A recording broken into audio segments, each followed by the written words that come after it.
Texas boxing scene here with Corpus Christi's own Carlos Torres. Um, Yes, sir. we're gonna be back in your hometown. First time fighting in your hometown. It's the first time there's been a card in Corpus Uh, Christi in 5 years. Um, how's camp going? How you feeling? Camp's going great. I'm feeling great. You know what I mean? Everything's just going great right now. I feel good. Weight is good. Uh, I couldn't complain. Shout out to my sparring partners, Franco's Pride Boxing Club, getting me right. Coach Franco, Coach Joe Salceda. Everything's going according to plan so far. Now, this fight you said is at 122. It's a little higher than you fought in the past, right? Yeah, 122. My debut. Yeah, now that I recall, my debut was at 122. But after that, I fought at 16 and 18. Is carrying the extra weight? You feeling stronger? You feel more powerful? Is it a weight that fits you well, or how you feel? Not having to cut those last few pounds. Yeah, I feel like, man, because I've always second guessed, like, man, I don't know where my body fits right. I don't know if I should be lower or higher, but come to think about it, I do feel really strong at 22. Cutting them extra pounds, 4 pounds, whatever, it does take a toll on your body, but 22, I feel like maybe that's where I belong. 22 or 18. Right, and Hmm. those are loaded divisions. Those are bantamweight, super bantamweight. Those are fun divisions. I want to Yeah, get into this is the first card, like we said, in Corpus Christi in 5 years, right? So it's the first time yeah. that you had a card in Corpus Christi since you were a kid. What's it like to be a part of that and involved in it and have your hometown fans fighting right here in your backyard? And it's amazing, to be honest. It's truly a blessing. I'm very grateful for this opportunity, because I feel like I've earned it. You know, it's amazing. I can't even put into words to describe the feeling of excitement that I have leading up to this fight, because as you mentioned, it's my first time fighting in my hometown. It's been years since the last card here, and to be able to be a part of this card, it's truly a blessing, and I'm looking forward to putting on a show for everybody here at home, man. It's gonna be great. Corpus Christi is a great little town. It's a great little fight city. There's a pretty good boxing history here in Corpus. The last big card that was in Corpus was in 2018. Gilberto Ramirez fought on it. Evander Holyfield's fought in Corpus Christi. Paul Williams has fought in Corpus Christi. There's been a lot Yeah, of good fighters and good fights in Corpus Christi. yeah, Shout out to Ernest Reyna bringing boxing back to Corpus. This is a great thing yeah. to have here. I'm excited to be. I'm going to be at the fights. I'm excited to be a part of it Oh, and to be here. But let's talk about your opponent. 122. You said you know a little bit about your opponent, Roderick yeah, Cherry. yeah. I watched a little bit of film. I saw his fight against Noah Aldana in Kansas. They fought at 135, and that didn't go too well for Cherry, so he's coming down to 22, and we'll see how that goes. Hope he can make the weight, because I'm ready for this fight. I'm ready. The tickets are nearly sold out. It's gonna be a packed house, and so I'm ready for this fight. I've been working my ass off, so I'm ready. And we talked about your path to the top. You had a pretty good amateur career starting off, right? You said you were 30-6 for Yeah, a third. litany of reasons. You couldn't really travel too much out of the state and do national tournaments, but you put together a good amateur record here in Texas. Talk a little bit about your amateur career and the success that you had, and how you decided, okay, now it's time to turn pro. Yeah, well, see, like I said, I started boxing in 2011. I started boxing. I had my first fight at the 2012 Golden Gloves, won that by knockout. Uh, I only had two fights that year, 2012. I only had two fights. 2013, I won Golden Gloves. I won that tournament 2012, 13, 14, and then 19 and 20. Uh, but other than that, like I said, I couldn't really go to too many tournaments. The amateurs was definitely fun. A lot of tough fights. I beat some quality opponents. Much respect to those opponents, because, like I said before, Texas, we got a lot of dogs here in Texas, and it's a tough state to compete in. But as you know, I started getting older, and like I said, for a lot of personal reasons, couldn't really travel outside of the state, travel to nationals or anything like that. After I advanced to state in the Golden Gloves, and like I said, I couldn't go because one time I broke my finger. The second time, uh, COVID hit. After that, we're like, man, there's really nothing left to do in the amateurs because I can't really travel too much. I can't do anything. I'm getting older. It's time to turn pro. So they sat me down and asked me if that's what I wanted to do, and they let me know like, hey, it's gonna be tough because you don't really have like a, all the promoters and managers and everybody scouting, they're over there at the national tournaments and stuff like that, and they're like, you don't have none of those under your belt, so you're gonna be a little under the radar. It's gonna be tough, but if you keep going how you're going, you can make a name for yourself, and I like the sound of that. So I've been dedicated to the sport since 2011, so I figured, man, why not? What do I got to lose? I've already spent so many years of my life in this sport, not getting paid, not getting anything out of it.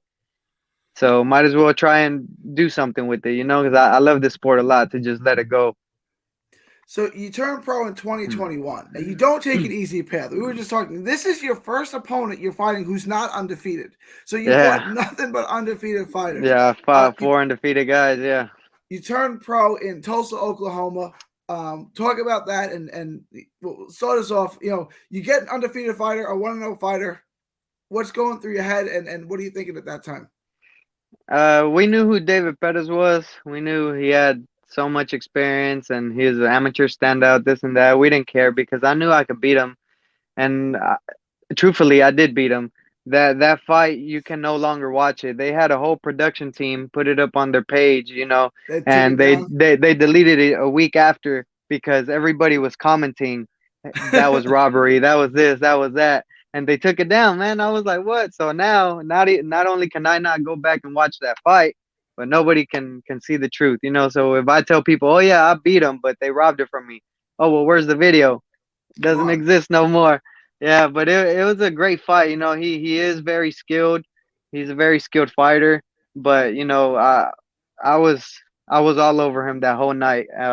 I dropped him twice, and they ruled it a knockdown. I mean, they ruled one a slip, and the other one they just didn't count it at all. When you get hit clean and the ropes save you from falling, that's a technical knockdown in the rule book. That's a knockdown, Yep. and they didn't give me that knockdown. They didn't give me the second one either. His knee touched the floor, and they didn't give it to me either.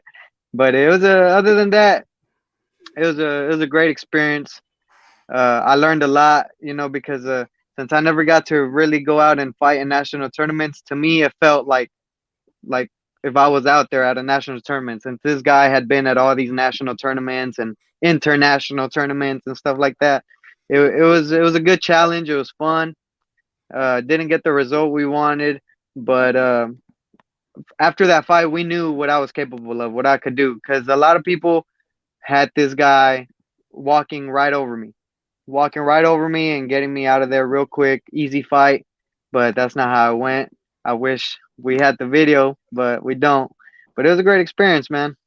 So you do get the result you want a couple months later, end of that year, end of 2021 in Arkansas, I believe, right? Yes, You in find a Springdale, Arkansas.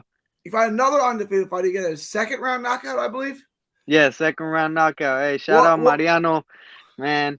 Arkansas was amazing, man. Springdale, Arkansas. If you ever have a chance to go to a show over there, their shows are amazing. Uh, it's the only show out of all the shows that I fought in where I felt like the commission, not just the commission, but the referee in charge was fair. Cause man, as and my experiences going in as the B fighter, man, you have everything against you, including the judges, including the ref. Contrary to popular belief that doesn't happen, it does It happen. happens. It And happens. and yeah, so over there, they made it clear from the start, like, hey, I'm here to do my job. The referee said this to us. I'm here to do my job. I don't care if you think you're a superstar, A side, B side, none of that. I'm here to do my job and let you guys fight, and may the best man win. And I was like, hell yeah. And it was like that, you know what I mean? The referee let us fight. He didn't really give us too much shit about anything, you know what I mean? He let us fight. And I came out victorious that night.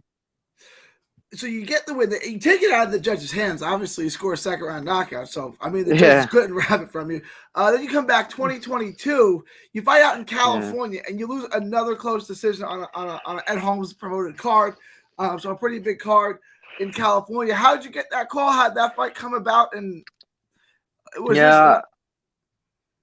one of the matchmakers, a matchmaker, just because I have a matchmaker that he sends me opponents every now and then. If I well, not opponents, I guess I'm the opponent for them. But he sends me guys, and hey, you want to go fight these guys? And I came across him. Was it Fernando Bahena in L.A. and I never been to LA. We went there when I was young. I was like 4 years old, so obviously I don't really remember anything. So when I was like, man, LA at 116, everything sounded cool. I watched some tape on them, and everything sounded cool. The opportunity sounded cool to go out to LA and travel. As I had mentioned before, in my amateur career, I didn't get to travel nowhere. So when they called me up, hey, you want to come fight in LA? I was like, man, it's really tempting. And a lot of people advised against it because same thing. They're like, look, you're going on the B side, you're traveling way over there. You're not gonna have no. You're gonna have to knock them out to win. But I knew that, and I still took it anyway because I wanted the experience. And also, I don't like for people to think I'm dodging anybody because I'll fight anybody. I told this to everybody. I'll fight anybody. I just want a fair shot. I just want a fair shot, and I'll fight anybody. So yeah, I went up there to LA. We have the video for that one. Uh, Same thing. I feel my coaches feel everybody feels like I was robbed. A couple of guys there, the audience and stuff. When I walked out of the ring, they're like, "Hey man, you won that fight. Keep your head up. Come back strong. This and that." Once again, Fernando Bahena, a good, skilled guy, but he's definitely very beatable. I definitely beat him that night, but it is what it is. Can't do nothing about it. Looking forward to a rematch. See if we get it. Well, there's two more questions, right? So you get these rough decisions that everyone thinks you win that goes the other way. How do you keep yourself motivated? How do you keep yourself in the gym? And how do you keep yourself going when you do get robbed like the way that you did twice? Well, one for sure. It's just always been a dream of mine. Since I started boxing, it was a dream of mine to be in that ring, to turn professional and chase what everybody else is chasing, that world championship. Another thing that really keeps me going is my family, my son. You know what I mean? Because a lot of this that I do is for them. You know what I mean? I want to be able to succeed in this sport so I can create something that my family will be proud of. My parents will be proud of because they made a lot of sacrifices for me to be in the position where I am today. So, and I also went against a lot of their beliefs and things they wanted me to do just so I could keep boxing. So, I hope something comes out of me staying in boxing. That's what keeps me going. My family and just that desire that was born inside me when I first started, man. Because I really want my family, my son, to be proud. Like, hey, that's my son. Hey, that's my dad. That's really something I look forward to every day. So this has got to work, Hmm. right? I mean, you've gotten rid of Plan B. This is gonna work, right? Yeah, hey, there's no plan B. I've always it's a great quote from Will Smith. There's no need for plan B because it distracts from plan A. You know? I like that. It distraction Plan A. Yeah. So you got this fight. I don't want to call it your easiest opponent, but it's your only opponent who's ever lost I before. mean, let's say how it is. I like to say shit how it is. Quote unquote, he's my easiest Yeah, opponent to date. And but I don't underestimate any opponent. Don't underestimate anybody because in boxing, one punch is all it takes. You get in there and get careless, one punch is all it takes for it uh to be over for you. You know what I mean? So I've been training hard. I train for this fight the way I've been training for all the other guys, as if this guy was an undefeated amateur standout. I'm training hard because you never know. Hey, he got beat his last fight, and that might have lit something up inside of him where he's like, hey, you know what? I want to come back my next fight, and I want to knock this dude out. for sure, So absolutely. so I can't go in there thinking, oh, this dude he lost his last fight, so I should have an easy night. Hell no. If you watch boxing over the years, anybody whoever took a fight on the A side, hometown, whatever, and they thought they're gonna have an easy night, a lot of times they get what they call those upsets. Yeah. Yeah, man, So I'm not. I don't want one of those. assuming that you do win, assuming that you do get the hometown victory and you win on February 18th, The two fights, the Perez fight and the Bahena fight, are those fights you want? Do you want those rematches? Like, is that something you'd want to get into next with either one of those guys? I'd like to bring them over here, but I know they won't do it because we already tried. We tried with David Perez. They didn't want to. And Fernando Bahena. I told him we'd go back over there and fight him again, but we wanted a 6 round fight. They didn't give it to us. They gave it to some other guy, and he ended up getting beat. So it's funny how the sport goes. You know what I mean? It's crazy how what goes around comes around. They don't want to come to your hometown. They want you to go that. Yeah, they want me to go over there, and we all know why. They have that advantage over there. You know what I mean? Home field advantage, home cooking. Yeah. Yeah, home cooking. The way I see it is the way it felt on those fights after the first round. I feel like in their corner they just told them, "Hey, get through the fight. Just get through the fight, survive," because that's what they were doing, man. Hey, there's a difference between boxing and running. There's a difference. Strictly, there's a fine line between running and boxing. And if you watch the fights, you'll figure out for yourself what they were doing that night. I want to ask you. We talked. You're from Mexico. You're from the Federal District. Where Marquez is from. I Yeah, said you look a little bit like Marquez. To me, you look a little bit like Juan Manuel Marquez. You said he lost his yeah, first. He lost his first fight too. yeah.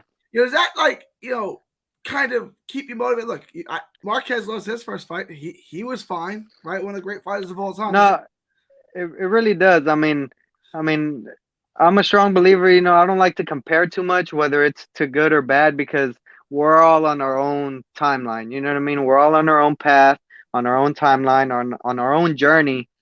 But yes, that does actually keep me motivated because not only Marquez, but other greats like Pacquiao, who lost early in their career, got knocked out early in their career, and look what they amounted to after that. Why? Because they never lost faith.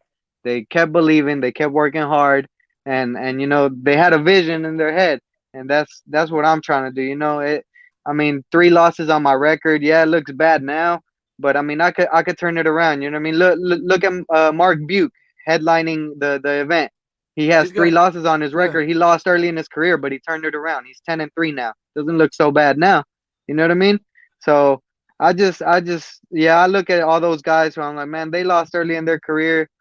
It's all right. You know what I mean? As long as I keep training hard, stay dedicated, disciplined, and keep believing, most of all, that's a key component, is having faith. Because if you do everything that you're doing but deep down you don't have any faith, you're like, man, nah, I don't think so, it's not gonna happen, then it won't happen. You know what I mean?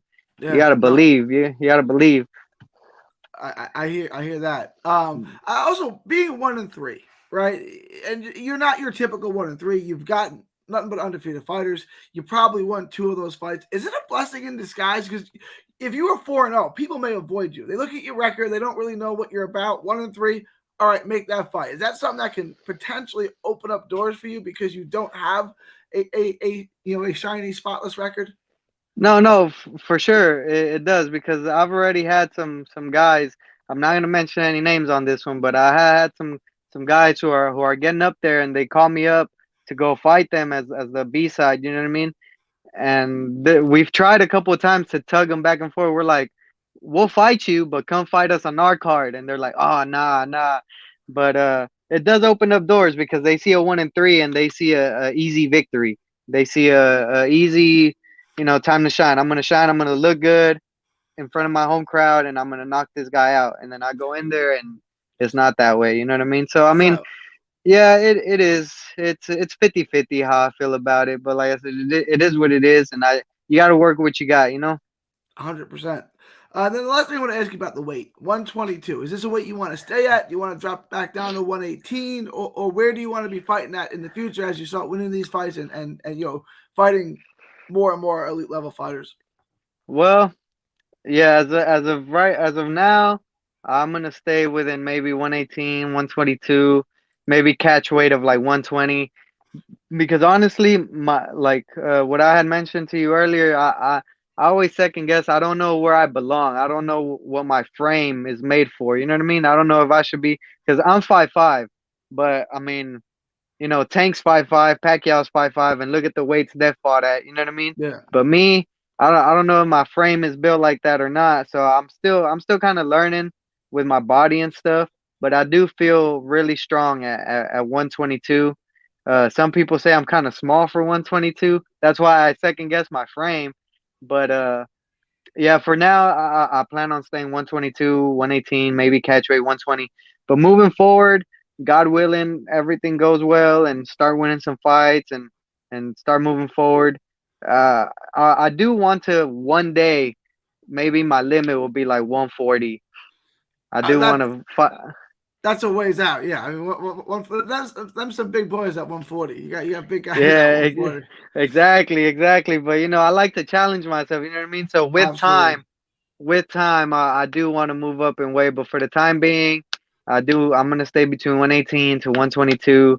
Cause that cut to 116 or 115, that cut to 115 was hell. It was Yeah. hell. If I had to put it in one word, it was hell. Cause me, man, I love food, man. I love food. I'm a foodie at heart, and like after fights or in between camps, and then I'm from Mexico City. You know what I mean? So we're always cooking up the tacos, enchiladas, everything authentic. You know what I mean? So I love food, so it's kind of hard. Because at one point they wanted me to get even lower and fight at 112, and I was like, "Oh man, Well, no, yeah. I don't know about that, man." But yeah, I love food. So with that being said, yeah, for now 118 and 122. But in the future, you can maybe catch me a little bit higher. I do want to go up higher. Carlos Torres, it's a pleasure, it's an honor to have you on. February 18th, the Reyna Promotions card, Corpus Christi, right in your backyard. Tell everyone where they can find you on social media.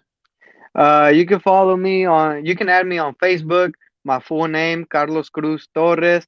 You can follow me on Instagram at Carlos Cruz 82. That's 8 and 2. Carlos Cruz 82. And that's about it. I don't really have Twitter. I don't mess with Snapchat too much. I'm on Facebook, Carlos Cruz Torres. Instagram at Carlos Cruz 82. Real quick, I just want to thank. I want to thank you for having me. It's a blessing and an honor. Shout out to Ernest Reyna and Reyna Promotions. Shout out Franco's Pride Boxing Gym, my coaches, Adam Franco, Joe Sauceda, Juan Perez. They've helped me out a lot. They're always there for me. Shout out to my sponsors, DJ's Tires, Marvin's Paint and Body Shop, El Vargo Barbacoa and Barbecue, and Jaime's Granite. It's a blessing to be here. It's a real blessing to be here. You know, this is like my first like interview online and stuff. So like even though I'm in my house on the phone and stuff, like to me this is like a blessing. You know what I mean? This is almost like what I dreamed of. One day it's gonna get bigger. I appreciate your time, Carlos. It's a pleasure having you on. I look forward to seeing you on February 18th. All right, thank you for having me. I look forward to seeing you there because we're gonna put on the show. I guarantee you that. I hope you enjoy the fight. Looking forward to it. God bless you. All right, God bless you too, man.